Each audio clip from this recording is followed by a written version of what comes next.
I'm probably a bit late making this video, and I know it's not the type of video I usually make, but I wanted to talk about the Stryker MGS a bit. More specifically, how it performs in War Thunder, not in reality. Everyone knows I'm a big fan of American vehicles, and modern American light vehicles especially. It's been around a month since it was added to the game, so I think I've played it enough to have an informed opinion on it. When I originally wrote this script, it's still at a 10-second reload rate, so I'm going to talk about how it performed then, as well as how it performs now. Due to a number of factors, the Stryker is in a very odd position. I would almost describe its performance as erratic or unpredictable.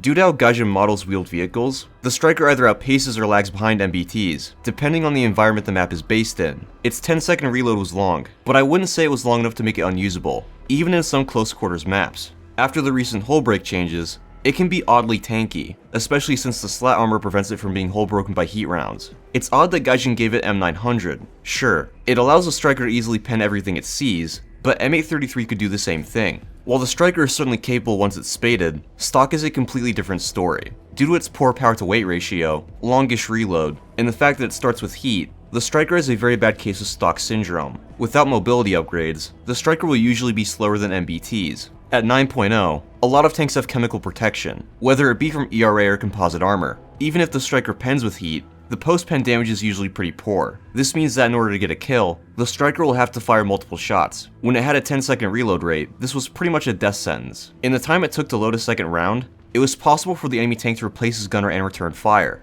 While the Stryker is generally average in terms of performance, it tends to retain that performance in higher tiers. For the sake of comparison, look at something like the HSTVL. At its own tier, the HSTVL shreds pretty much everything. However, in max up tiers, it tends to perform much worse for a few reasons. Due to its poor penetration, engaging some tanks head-on is suicide, and due to its transmission issues, it'll usually only keep pace with top-tier MBTs, making flanking maneuvers difficult. Doing well in max up tiers is not impossible, it's just very inconsistent. The Stryker, on the other hand, is very consistent even beyond its own BR bracket. Since it has M900, MBTs can have their weak spots penned easily, even at long range. On maps with roads, the Stryker can flank much easier. So while I would take both in the 10.7 lineup, I would much rather spawn the Stryker. Now that it has a 7.5 second reload, the Stryker has seen a massive boost in viability, especially when it comes to city maps. You're still slower on the reload than a lot of other tanks, but at least now when you whiff a shot, you won't be as likely to die. The Stryker still has a lot of shortcomings, but they can be worked around pretty easily.